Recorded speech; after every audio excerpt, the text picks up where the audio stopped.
The heavy, ornate silverware of the Davenport dining room felt like a lead weight in Liam Sterling's hand. The room itself was a monument to fading grandeur, its mahogany table gleaming under the light of a crystal chandelier that had likely witnessed a century of stilted conversations. The air was thick with the scent of roasted lamb, expensive wine, and the cloying perfume of his mother-in-law, Eleanor. Across the table, his wife, Clara, laughed at something her brother Marcus had said. It was a brittle, performative sound, one he had come to know well over the past 5 years. Richard Davenport, the family patriarch, sat at the head of the table, his face a mask of patrician authority. He cleared his throat, a sound that always commanded an immediate, deferential silence. "Clara, darling," he began, his gaze flicking to Liam for a brief, dismissive moment before returning to his daughter. "The Henderson Gala is next month. We've reserved a table, of course. I trust you'll be handling your domestic situation by then." The domestic situation was Liam. He was an architect, a profession Richard considered only marginally better than a tradesman. He designed clean, beautiful, minimalist spaces that won quiet awards in niche journals. But in the Davenport world, if it didn't generate headlines in the financial pages, it didn't exist. He didn't make a vulgar amount of money, and in their world, that was the only sin that mattered. Clara's smile tightened. "Of course, Daddy. Liam and I were just talking about his career prospects." She turned to Liam, her eyes holding a familiar mix of frustration and pity. "Weren't we, darling?" Liam met her gaze, his own expression placid.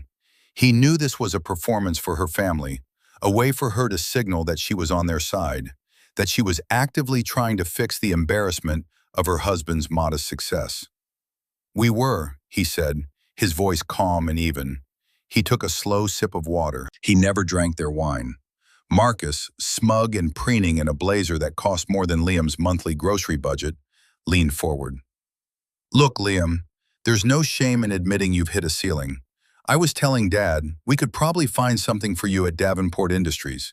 In the mailroom, to start. See if you've got any real ambition."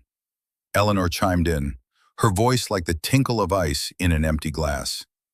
"It's about appearances, Liam. How can Clara hold her head up at the club when her husband can't even afford a proper suit?" Liam was wearing a bespoke, dark wool suit, but it was tailored with such understated elegance that it didn't scream its expense. To them, it looked simple. It looked cheap. He had learned that their definition of quality was based entirely on the visibility of the brand logo. The humiliation was a familiar dish at this table, served more regularly than the lamb.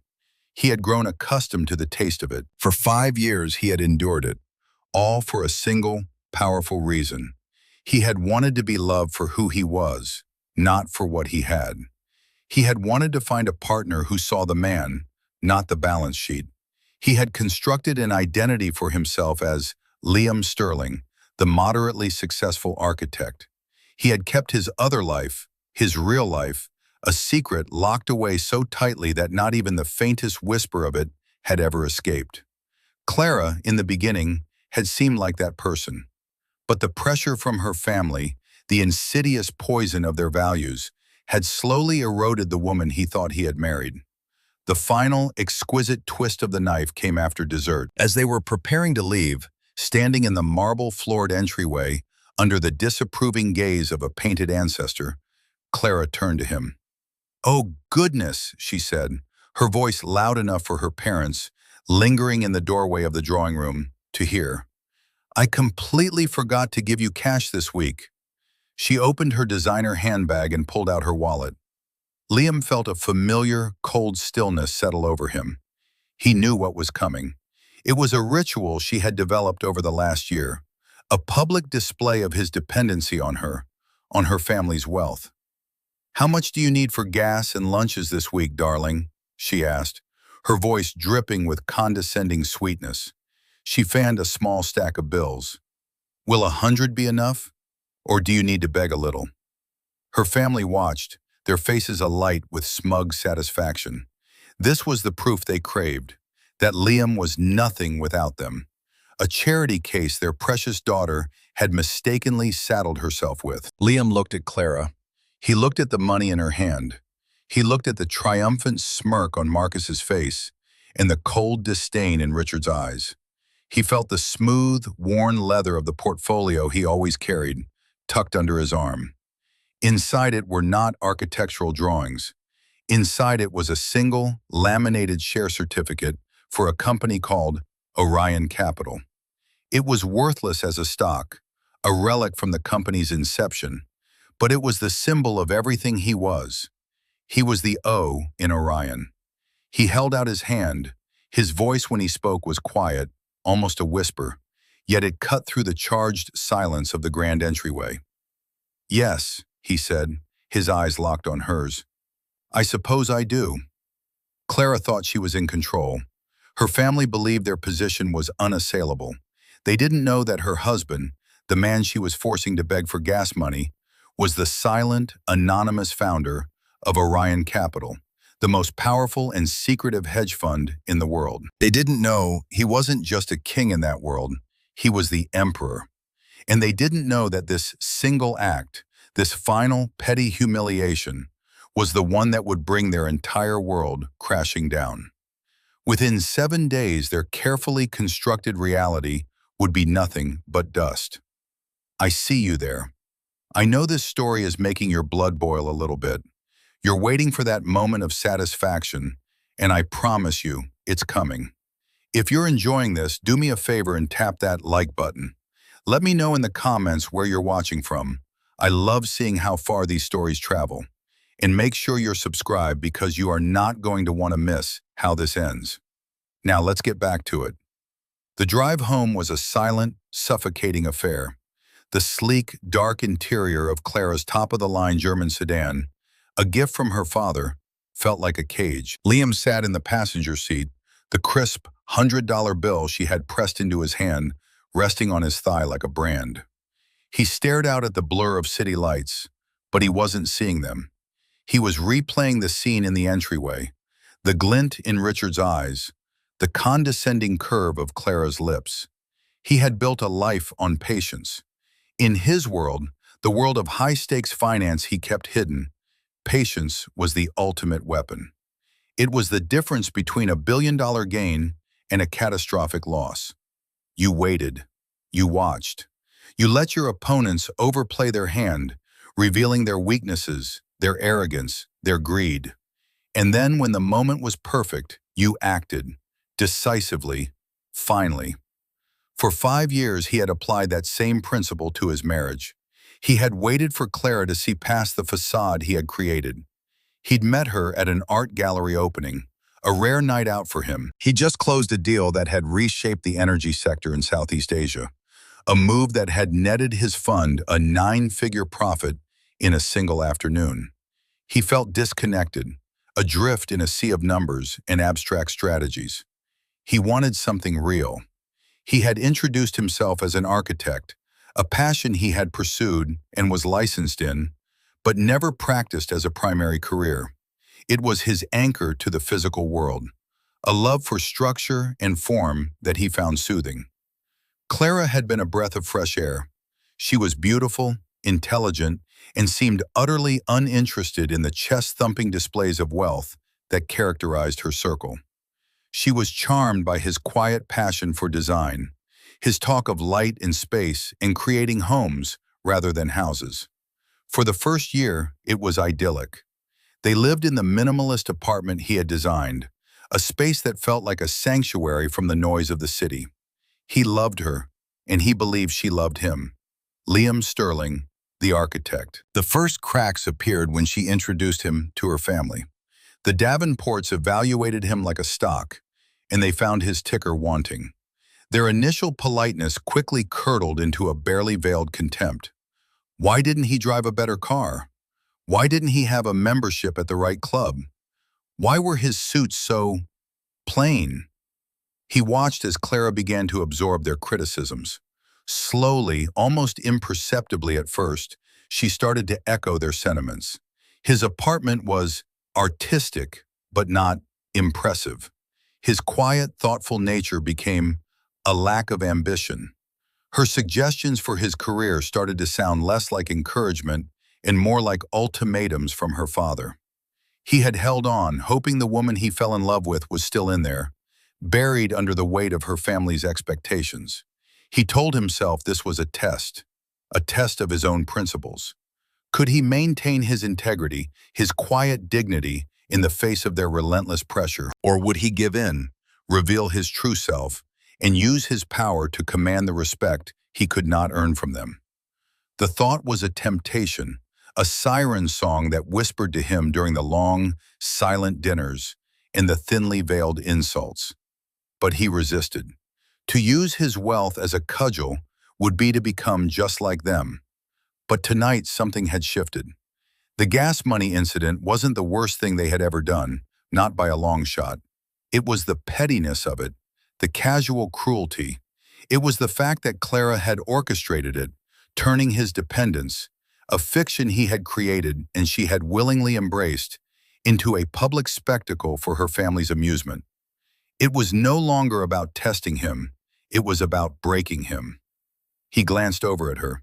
She was tapping at her phone, her face illuminated by the screen, a small, satisfied smile on her lips. She was probably texting her mother or her friends, recounting the evening's little drama. "You won't believe what I had to do tonight. I had to give Liam gas money again. In front of Daddy. So embarrassing." The cold stillness inside him began to change. It wasn't melting, it was hardening. It was crystallizing into a single, clear thought. Patience was a strategy, not a life sentence. A fortress is built to withstand a siege, but even the strongest walls are not meant to stand forever against an enemy that has already been welcomed inside. They arrived at their apartment building, a sleek glass and steel tower that Liam's firm had secretly financed the construction of. The doorman, a kind man named George, rushed to open Clara's door. "Good evening, Mrs. Sterling." Then he came to Liam's side. "Good evening, Mr. Sterling." "Good evening, George," Liam said, offering a small, genuine smile.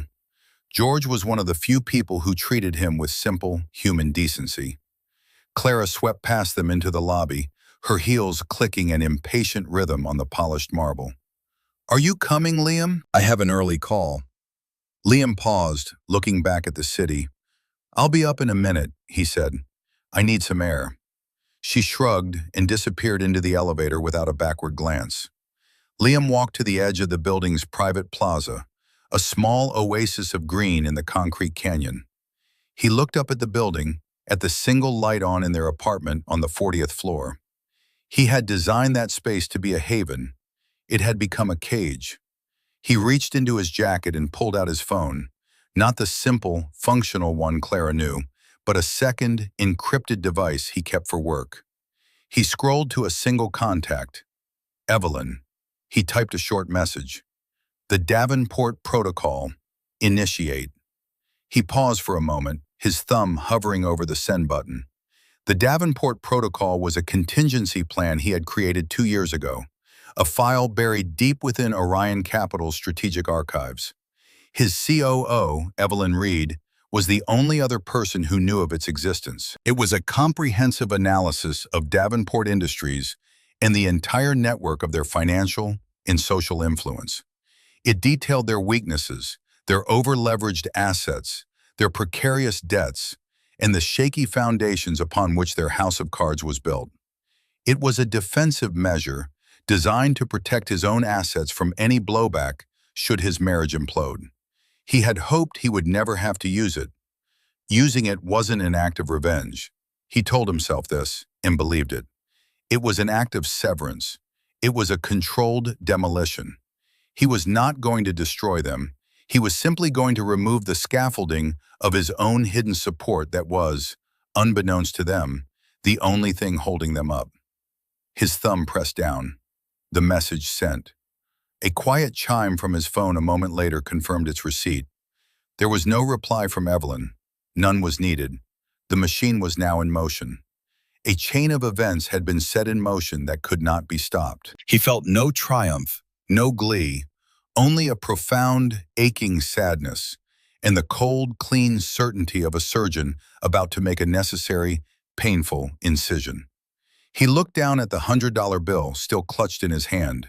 He folded it neatly and tucked it into the pocket of the doorman's jacket as he walked back into the building. "Have a good night, George," he said. "You too, Mr. Sterling," George replied, surprised by the gesture. As the elevator ascended in silence, Liam felt the weight of the last 5 years begin to lift. The architect was being decommissioned. The emperor was about to take his throne. The days that followed the disastrous Sunday dinner unfolded with a deceptive calm. On the surface, nothing had changed. Liam went to his small rented studio, a space he genuinely used for his architectural work, which served as the perfect cover. Clara went to her charity board meetings and expensive lunches, her life a whirlwind of curated social engagements. The silence between them in the apartment grew deeper, a chasm of unspoken words and resentments. But beneath this placid surface, the gears of the Davenport Protocol were turning with relentless, silent efficiency. Liam's phone, the encrypted one, would vibrate with quiet updates from Evelyn Reed. They were simple, coded messages. Phase 1, market analysis complete, volatility projected. Phase 2, asset isolation initiated.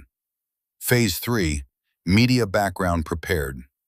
Each message was a nail being hammered into the coffin of the Davenport legacy. Liam had spent years watching Richard Davenport operate. The man ran his company, Davenport Industries, on a foundation of bravado, debt, and a reputation that was decades out of date. He leveraged his family name to secure loans his company's performance couldn't justify. He bullied suppliers and partners, believing his social standing made him untouchable. Orion Capital, through a series of third-party shell corporations so convoluted that even the most forensic accountant couldn't trace them back to Liam, was the silent, primary creditor for a significant portion of Davenport Industries' debt. Richard had borrowed heavily from a new, aggressive investment entity that had appeared a few years prior, one that offered him favorable terms he couldn't get from traditional banks. He had bragged about it at the club, calling it a sign of his financial genius. He had no idea he was borrowing from his son-in-law. He had no idea that the favorable terms came with ironclad covenants that he had violated a dozen times over. On Tuesday, Liam was sketching a design for a public library, a pro bono project he had taken on, when Clara called. Her voice was strained. "Liam, I need you to come to the club this evening." The club was the exclusive old money bastion where the Davenports held court. Liam despised the place. It was a living museum of arrogance. "Is there a special occasion?" he asked, his pen never pausing in its fluid motion across the paper. "It's the annual summer reception. I told you about it weeks ago," she said, her tone accusatory. "You have to be there. Daddy is making some sort of announcement." He knew exactly what the announcement was. Richard was planning to unveil a new, ambitious expansion plan for Davenport Industries, a desperate gambit to project strength to the market. It was precisely the kind of hubris the Davenport Protocol was designed to exploit. "All right, Clara, I'll be there," he said. That evening, he dressed in another of his plain suits. As he was about to leave, Clara stopped him at the door. She looked him up and down with a critical eye. "Can't you at least try to look successful?" she sighed. "Here." She straightened his tie with a rough, impatient tug. "Just stand next to me, smile, and try not to talk to anyone important." The club was even more insufferable than he remembered. A sea of smug, sun-tanned faces, the air buzzing with self-congratulation. Liam felt like an anthropologist studying a particularly baffling tribe. He stood by Clara's side as instructed, a polite, vacant smile fixed on his face. He was an accessory, a prop in the play of her life. Richard found them by the terrace overlooking the golf course. He was holding a glass of champagne, his face flushed with excitement. "Liam, Just the man I wanted to see, he boomed, his bonhomie as false as the gold fixtures in the men's room. Liam inclined his head. Richard. Listen, Richard said, lowering his voice conspiratorially, though it was still loud enough for everyone nearby to hear. I know things have been slow for you in your little building business, he chuckled. I'm about to announce the new Davenport Tower, biggest project in the city. We're going to need someone to handle the blueprints, fetching coffee for the real architects, that sort of thing. Marcus thinks you'd be perfect for it. It would keep you busy. It was an offer wrapped in an insult, a chance to be a court jester in the Davenport kingdom. Before Liam could respond, Marcus joined them, a triumphant grin on his face. See, Liam? We look after family, Marcus said, clapping him hard on the shoulder. You'll finally have a real job. You can start paying my sister back for all the money she spends on you. The circle of listeners chuckled. Clara's face was a mixture of embarrassment and, to Liam's sorrow, relief. This was her solution. Her husband would be employed by her father, his dependency made official, his humiliation complete and contained within the family structure. Liam's gaze drifted past them, to the city skyline visible in the distance. He could see the headquarters of 3 multinational corporations that Orion Capital had acquired in the last year. He owned more of that skyline than Richard Davenport owned of his own over-leveraged company. He brought his attention back to the men in front of him. He let the polite smile fall from his face, replaced by a look of calm, analytical appraisal. He looked at Richard's flushed face and saw the desperation behind the bravado. He looked at Marcus's smug grin and saw the deep-seated insecurity of a man who had never earned a single thing in his life. He reached into his inner pocket and his fingers brushed against the cool leather of his portfolio. It was a habit, a grounding gesture. He felt the familiar weight of it, the symbolic power it held. That's a very generous offer, Richard, Liam said, his voice so quiet they had to lean in to hear him. But I'm afraid I'll have to decline. I have my own projects to attend to. Richard's face hardened. Don't be a fool, boy. This is the only offer you're going to get. Don't you understand what I'm giving you? A chance to be part of something real. Oh, I understand perfectly, Liam said. The words hung in the air, imbued with a meaning only he understood. He turned to his wife. Clara, are you ready to go? Her face was pale with fury. How could you? She hissed as soon as they were out of earshot. You just embarrassed me in front of everyone. You embarrassed my father. Your father offered to make me his errand boy, Liam replied evenly, and you were happy about it. It's a job, Liam. It's more than what you have now, she shot back, her voice trembling with rage. What is wrong with you? Why do you have to be so proud? Why can't you just accept the help we're trying to give you? They walked in stony silence to the valet. As the attendant brought Clara's car around, Liam paused. You go on ahead, he said. I think I'll walk. Walk? It's miles, she scoffed. Don't be ridiculous. I need to think, he said. He looked at her, truly looked at her, and for a moment he saw a flicker of the woman he had married, a hint of fear and confusion in her eyes. But it was gone as quickly as it came, replaced by the hard, polished mask of a Davenport. Fine, she snapped. Walk.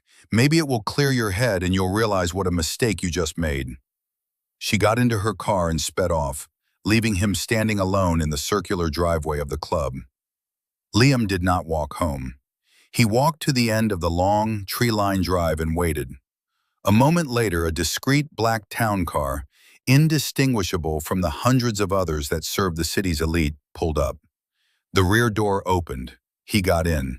The interior was cool and quiet, a mobile fortress of privacy. He didn't need to say a word. The driver already had his destination.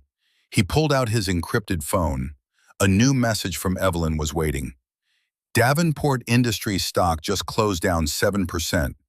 A financial blogger just posted a speculative piece about their debt load. The whispers are starting. Liam typed his reply. Good. Proceed to phase 4. Phase 4 was the point of no return. It was the public disclosure, through anonymous but verified channels, of the specific covenant violations Richard Davenport had committed. It would trigger a technical default on their loans. It would force the hand of every financial institution that had ever dealt with them. He leaned his head back against the soft leather. He wasn't just walking away from the club. He was walking away from the life he had tried to build, the man he had pretended to be. The walk had been long, much longer than the few miles back to the apartment. It had been a 5-year journey through a wilderness of disrespect and condescension, and he had finally reached the other side. The air in the car was clean, filtered, and free of the cloying scent of their approval. It was the first breath of freedom he had taken in a very long time. The tremors began the next morning. It started not with a bang, but a whisper. The speculative blog post Evelyn had mentioned had been picked up by a more reputable financial news aggregator. By mid-morning, it was a talking point on a niche business news channel. The language was careful. Sources suggest, market uncertainty, questions surrounding leadership. But the message was clear. The gilded facade of Davenport Industries was beginning to crack. Liam spent the morning in his studio, the city's frantic energy a distant hum below him. He wasn't sketching. He was on a secure video call with Evelyn Reed, his face projected onto a large screen in the Orion Capitol boardroom. The room was Spartan, dominated by a massive black granite table. Evelyn, a woman in her early 40s with sharp eyes and an even sharper mind, stood before the screen. "The algorithmic trades are performing as expected," she reported, her voice crisp and devoid of emotion. "Every time a sell order for Davenport stock hits the market, our bots are executing micro-buys through a dozen different holding companies. We're consolidating our position without affecting the price decline. We're a sponge, soaking it all up." "And the debt?" Liam asked. His own voice was calm, but it carried an authority that resonated even through the digital connection. "The notice of technical default was delivered to their legal team an hour ago. It cites the specific covenant breaches we identified in the protocol: over-leveraging, failure to maintain required liquidity ratios, misrepresentation of assets on their last quarterly report. It's ironclad, Liam." Evelyn paused, a rare flicker of something other than business crossing her features. "Richard Davenport is about to have the worst day of his life." Liam's face remained impassive. "He brought this upon himself, Evelyn. This is not an attack. This is a consequence. What's the next step?" "The board of the lending consortium will be forced to meet.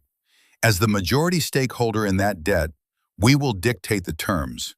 We can either force them into bankruptcy or demand immediate, radical restructuring. Which means we demand Richard and Marcus Davenport be removed from the board and all executive positions, effective immediately. We install our own oversight committee to manage the company back to solvency." Liam was silent for a long moment, the weight of the decision settling around him. He was not just toppling a CEO, he was ending a dynasty. He was rewriting the story of a family that had looked at him and saw nothing of value. "Do it," he said finally. "No bankruptcy. I don't want the employees to suffer for the arrogance of their leadership. We take control, we stabilize it, and we make it profitable." "Understood," Evelyn said. "The motion will be filed within the hour." The call ended. Liam swiveled in his chair and looked out the window. He felt a strange sense of detachment, as if he were watching a play unfold from a great distance. He had just set a corporate guillotine in motion, and all he had done was speak a few words into a screen. This was the nature of his power. It was quiet, invisible, and absolute. He didn't have to wait long. Just after noon, his personal phone, the one Clara knew about, rang. It was her. He let it ring 3 times before answering. "Liam!" Her voice was a frantic, panicked squeak. "Something is happening, something terrible." "What is it, Clara?" he asked, his tone deliberately neutral. "Daddy's company. The stock is... it's crashing. And he just got some legal notice. He's yelling at his lawyers. Mom is crying. He says someone is trying to ruin him. I'm sure it's just some market fluctuation, Clara, he said, the words tasting like ash in his mouth. The lie was for her, a final, flimsy shield against a truth she was not ready to face. No, it's not. It's different this time. Marcus is on the phone with the bank, and they won't even take his call. The panic in her voice was escalating into hysteria. Daddy needs you. He needs everyone. He's calling a family meeting. At the house. Tonight. You have to be there. The irony was staggering. Richard Davenport, the man who saw him as less than nothing, was now demanding his presence at a council of war. A war he had no idea Liam was commanding from the other side. Of course, Clara, Liam said, his voice a sea of calm in her storm. I'll be there. He spent the rest of the afternoon in quiet preparation. He didn't look at financial charts or legal documents. All of that was already in motion, a perfectly calibrated machine executing its function. Instead, he went home to their silent apartment. He opened his closet, bypassing the simple, understated suits Clara hated, and chose one he had never worn in front of her. It was a deep charcoal gray, with a cut so precise it seemed to be sculpted rather than stitched. It was a suit that whispered power, not shouted it. He then went to his desk and took out the worn leather portfolio. He opened it. Inside, nestled in silk lining, were not blueprints. There was the original Orion Capital share certificate.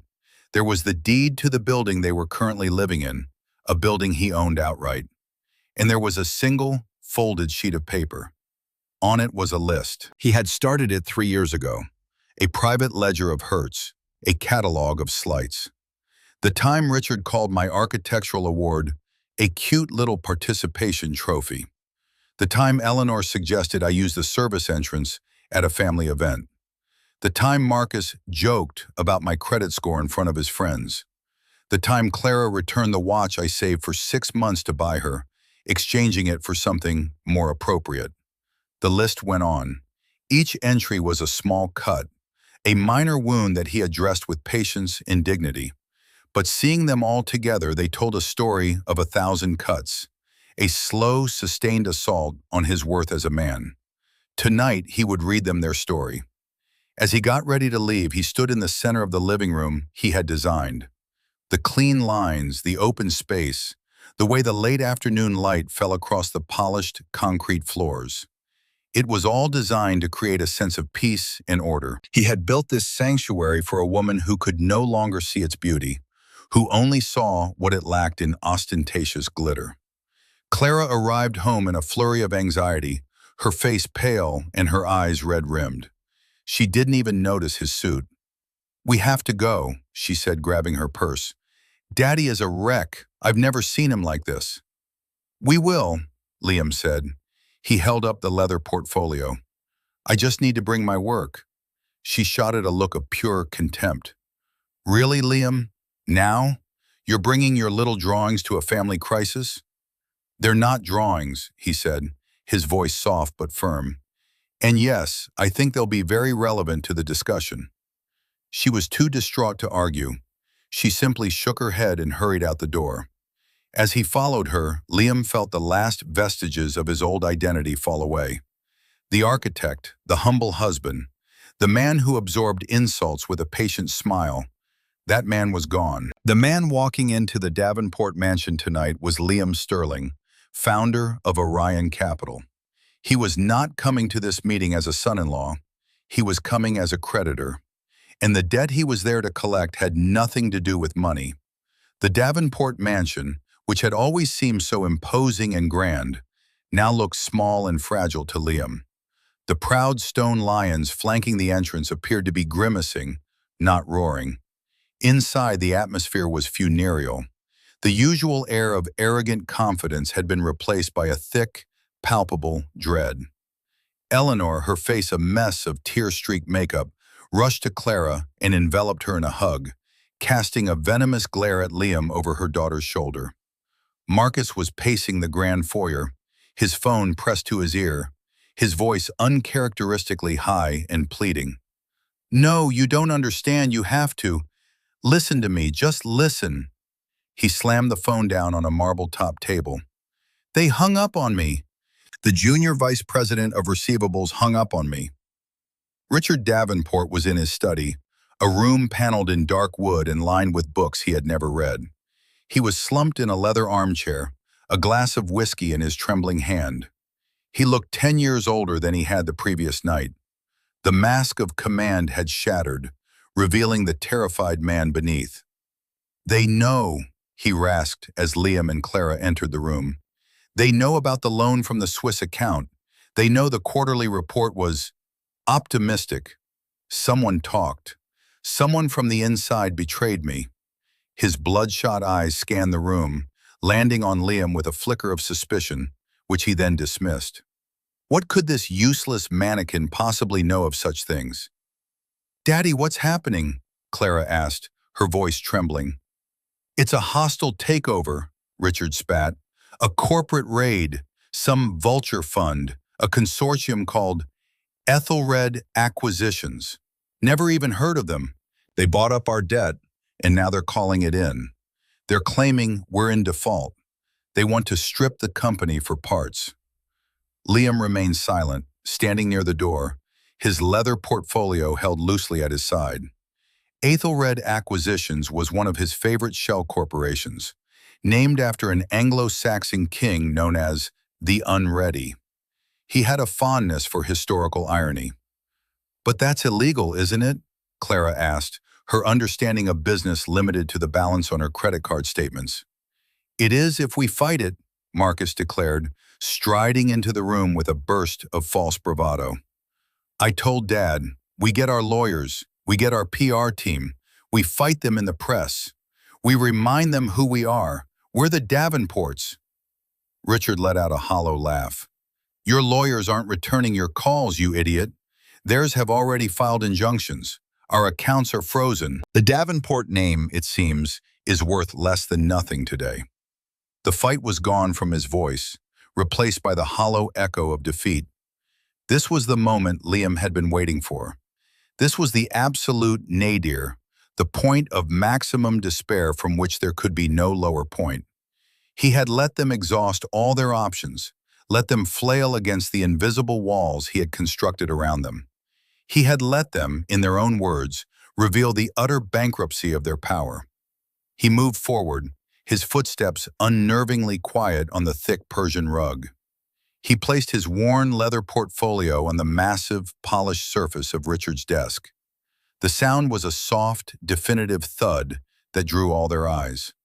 "What is that?"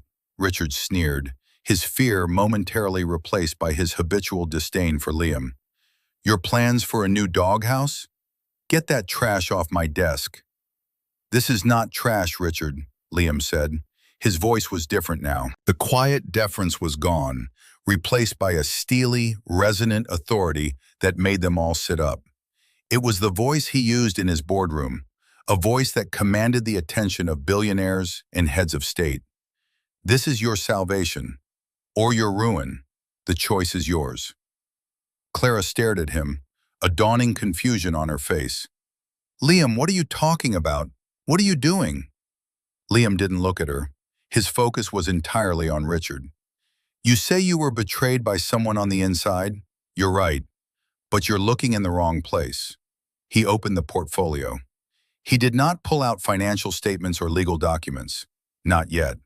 He pulled out the single, folded sheet of paper, the list.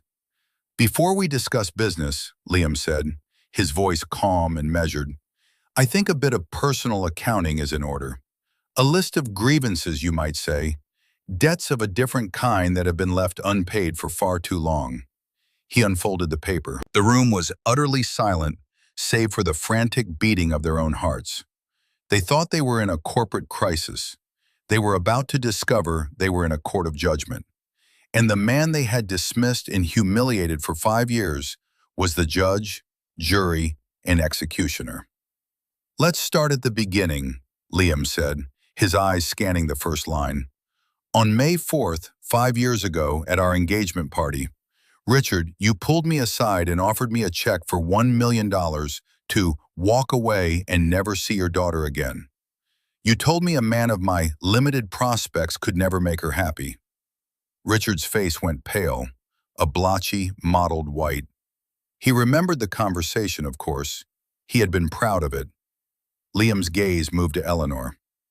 Eleanor, at our wedding you told your friends, loudly enough for my own mother to hear, that you hoped Clara had the good sense to get a bulletproof prenuptial agreement because my family had no name to speak of. My mother, a retired teacher who raised 2 children on her own after my father passed, was heartbroken. Eleanor flinched as if struck. He turned his eyes to Marcus. Marcus, 3 years ago at the company Christmas party, you got drunk and told anyone who would listen that your sister had married the help. You then offered me a $50 bill to go and fetch you another drink. I did. I gave the $50 to the bartender, who was a college student working to pay his tuition. Marcus, for the first time in his life, seemed to be at a loss for words, his mouth opening and closing like a fish. Finally, Liam's eyes rested on Clara. The anger in his gaze was gone, replaced by a deep, profound sorrow. Clara, he said, and his voice was softer now, filled with the ghosts of what they once had. A year ago, I won the Pritzker Prize, the highest honor in my field. I told you about it. You forgot to mention it to anyone. A week later, you threw a party for your friend's dog because it had learned to roll over. You said you were just too busy to celebrate my win. He paused, letting the weight of that memory settle in the room. He didn't need to mention the watch, or the gas money, or the 1,000 other small and large humiliations. This litany was enough. It was a mirror, and in it they were forced to see the reflection of their own casual cruelty. He refolded the paper and placed it back in the portfolio. These are just a few entries in a very long ledger, he said. I endured it all. I was patient. I waited for you to see the man, not the station you assigned to him. I waited for my wife to be my partner, not my warden. I have come to the conclusion that I have waited long enough. He reached back into the portfolio. This time he pulled out a single, laminated card, the original share certificate for Orion Capital. He slid it across the desk toward Richard. Richard stared at it, his brows furrowed in confusion. What is this? Some kind of joke? Read the name on the certificate, Richard, Liam said. Richard picked it up, his hands still trembling. Orion Capital, he read aloud. Then his eyes widened. That's impossible. They're a ghost. No one knows who runs it. Orion is a constellation, Liam explained as if to a child. It's also known as the Hunter. It was my father's favorite. He was an astronomer before he passed. LS, the initials of the anonymous founder the financial world has been chasing for a decade. My initials. Liam Sterling. The silence that followed was absolute. It was the silence of a universe collapsing, of a reality being torn apart and reassembled into a shape they could not comprehend. Richard dropped the certificate as if it were on fire. Marcus stared, his jaw slack. Eleanor clutched her pearls, her face a mask of disbelief. And Clara looked at the man she thought she knew, the humble architect, the charity case, and saw a complete stranger. A stranger with eyes as cold and distant as the stars he was named for. The consortium that is dismantling your life's work, Richard, Liam continued, his voice dropping to a near whisper. Aethelred Acquisitions. It's a subsidiary of a holding company owned by Orion Capital. It's mine. The debt you owe to me. The company you built, your family's legacy, I own it. I have for years. You just didn't know it. He let that statement land. Simple, devastating, final. But why? Clara finally whispered, the word a fragile puff of air. Why would you do this? Liam finally looked at her, and his gaze was unwavering. You're asking the wrong question, Clara. You should be asking why I didn't do this sooner. The answer is, I loved you. I wanted our life to be real, built on respect and affection, not on the power of my bank account. I gave you 5 years to prove me right. Instead, you and your family spent 5 years proving to me how wrong I was. At that precise moment, as if on cue, the doorbell rang. A moment later, the butler, looking flustered, appeared at the study door. "Mr. Davenport, sir. There's a Miss Evelyn Reed here to see you. She says it's urgent." Liam smiled, a thin, cold smile that held no humor. "Send her in, Thomas," he said, his voice leaving no room for argument. "She's with me." The unexpected ally had arrived, right on schedule. The demolition was over. It was time for the reconstruction to begin. Evelyn Reed entered the room like a surgeon entering an operating theater. She was all business, her sharp eyes taking in the scene in a single, sweeping glance. The shell-shocked family, the documents on the desk, the man she worked for standing in a posture of absolute command. She carried a slim, elegant briefcase. "Liam," she said, her voice a crisp nod of acknowledgement. She did not call him Mr. Sterling. In this context, the use of his first name was a clear signal of their long-standing close relationship. Another small cut in the Davenports' unraveling reality. "Evelyn," Liam replied, "thank you for coming on such short notice." "It was no trouble," she said, placing her briefcase on the desk next to his portfolio. "Are we ready to proceed with the transition?" "Transition?" Richard sputtered, finding his voice at last. It was a weak, reedy sound. "What transition? This is my house, my company." Evelyn looked at Richard as if he were a mildly interesting but irrelevant insect. She addressed her words only to Liam. "The Board of Ethelred Acquisitions has voted unanimously. As per your recommendation, Liam, we are exercising our rights under Clause 17B of the loan agreement. The default gives us controlling interest and the power to restructure management. The papers just need to be signed." She opened her briefcase, which was a mobile office of ruthless efficiency. She produced a sheaf of documents and a pen, placing them neatly in front of Richard. "This first document," she explained, her voice as cool and precise as a laser, "is your formal resignation as CEO and chairman of the board of Davenport Industries, effective immediately. The second is your son's, Marcus's, resignation from all his positions. The third transfers your entire portfolio of voting shares to Ethelred Acquisitions as collateral against the outstanding debt, which, I might add, far exceeds the current market value of those shares. In layman's terms, Mr. Davenport, you are handing over the keys. In return, we will not pursue legal action for the fraudulent activities we have uncovered, and we will assume the company's debts, which will prevent you and your family from being forced into personal bankruptcy." She paused, letting the stark reality of the terms sink in. "It's a generous offer, far more generous than you deserve. I advise you to take it." Richard stared at the papers, his face the color of ash. All the fight, all the bluster, had drained out of him. He looked like a collapsed building, a hollowed-out ruin. He had spent his life bullying and intimidating others from a position of perceived power. Now, faced with real power, he was utterly lost. Marcus was a different story. His shock was curdling into rage. "You can't do this," he yelled, his face contorted. He lunged not at Liam, but at the papers on the desk. "We're not signing anything." Liam didn't flinch. He didn't even move. He simply said one word: "Evelyn." Evelyn's response was instantaneous. She pressed a button on her phone. "Security, we have a situation." Before Marcus could even touch the documents, two men entered the study. They were large, impeccably dressed, and moved with the quiet efficiency of professionals. They flanked Marcus, not touching him, but their presence was an immovable wall. Marcus froze, his bravado evaporating in the face of their silent, physical authority. "This is not a negotiation, Marcus," Liam said, his voice still unnervingly calm. "This is the new reality. You can accept it with a shred of dignity, or you can be escorted from the premises. The outcome will be the same.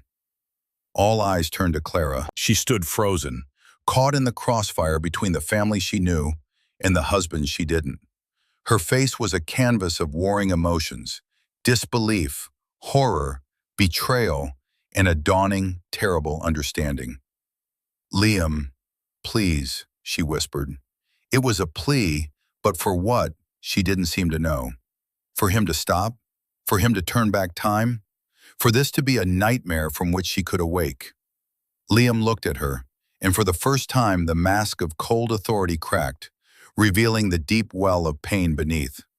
"Please what, Clara? Please go back to being the man you were ashamed of? Please let your father continue to run his company into the ground? Please let your brother treat me like his personal servant? Please let you continue to humiliate me for gas money so you could feel superior in front of your family?"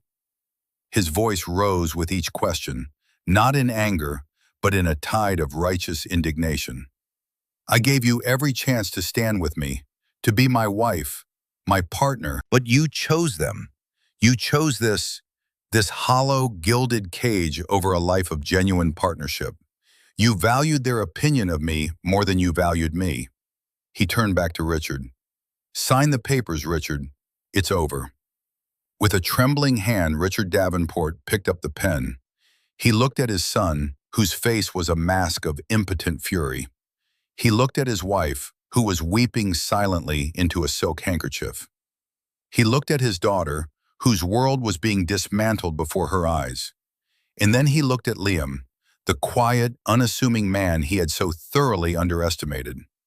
In Liam's eyes, he saw not malice, not triumph, but the cold, hard logic of the market. He had been weighed, he had been measured, and he had been found wanting. He signed the first page. His signature, once a bold, arrogant scrawl, was now a weak, spidery line. He pushed the papers toward Marcus. Marcus stared at them, then at Liam, a look of pure hatred in his eyes. But he signed. There was nothing else to do. When the last paper was signed, Evelyn gathered them with swift efficiency. "A courier is on the way to file these with the corporate registry," she said. "The press release announcing the management change will go out in 1 hour. I'll have my team here in the morning to begin the audit." She snapped her briefcase shut. "We're done here, Liam." Liam nodded. He reached into his portfolio one last time and took out a single document: the deed to the apartment building. He placed it on the desk in front of Clara. "This is the deed to the building we live in," he said softly. "I own it. The apartment is yours. You can stay there as long as you need to figure things out. I'll have my things moved out by morning." He then took out his wallet, the simple leather one she knew. He opened it and removed the $100 bill she had given him at the beginning of the week. He smoothed it out and placed it on top of the deed. "And this," he said, his voice devoid of any emotion, "is yours. I believe in paying my debts." He turned and walked out of the study without a backward glance. Evelyn followed, her heels clicking a sharp, final rhythm on the marble floor. The sound of Eleanor's sobbing filled the void he left behind, a desolate soundtrack to the fall of the House of Davenport. The weeks that followed the confrontation were a study in consequences. The financial world was rocked by the news. Ghost King Liam Sterling of Orion Capital had finally shown his face, and his first public act was the surgical, bloodless takeover of a legacy institution like Davenport Industries. The press release was a masterpiece of corporate speak, citing a need for new strategic direction and a transition to a more sustainable and profitable future. The market responded with glee. Davenport Industries stock, under the new management of Evelyn Reed as interim CEO, rebounded and then soared as Orion Capital's backing became public knowledge. Liam, however, retreated from the spotlight as quickly as he had entered it. He gave one brief written statement to the press, confirming his identity and his commitment to the long-term health of the companies under Orion's umbrella. Then he disappeared again, becoming the ghost he had always been. He moved out of the apartment as promised, taking only his personal belongings, his books, and his architectural tools. He left behind the furniture, the art, the life he had tried to build with Clara. He moved into a discreet hotel suite overlooking the park, a temporary space while he decided what came next. The Davenports, stripped of their power and prestige, imploded. Richard, without his company to define him, became a ghost in his own mansion, wandering the halls, a man untethered from his own identity. Eleanor's social circle evaporated overnight. The friends who had once clamored for her invitations now crossed the street to avoid her. There is little room for the powerless in the world they inhabited. Marcus, deprived of his trust fund and his unearned position, was forced to confront a world that did not care about his last name. He tried to get a job, but his resume was a testament to a life of nepotism and incompetence. The man who had offered Liam a job in the mailroom now found that even such a position was beyond his grasp. And Clara? Clara remained in the apartment, a prisoner in the beautiful cage Liam had left her. For the first few days, she was numb, moving through the rooms like a phantom. Then the numbness gave way to a furious, desperate anger. She called Liam's phone, the old number, but it had been disconnected. She sent him a torrent of emails, filled with accusations, pleas, and vitriol. They all went unanswered, filtered into a digital void. One evening, a month after the takeover, she found herself in his old study area. His drafting table was empty, but in a drawer she found a sketchbook he had left behind. She opened it. It was filled with drawings, not of buildings, but of her. Sketches of her sleeping, reading, laughing. Sketches from the first year of their marriage, filled with a tenderness and love that was so palpable it took her breath away. On the last page was a detailed, beautiful rendering of a house. It was a perfect blend of modern minimalism and warm, rustic comfort, nestled in a landscape of rolling hills by the sea. At the bottom, in his neat architectural script, were the words, "For Clara, our forever home." The drawing was dated just 6 months ago. The realization hit her with the force of a physical blow. Even as he was enduring the worst of her family's scorn, even as she herself was pulling away, a part of him was still dreaming of a future with her.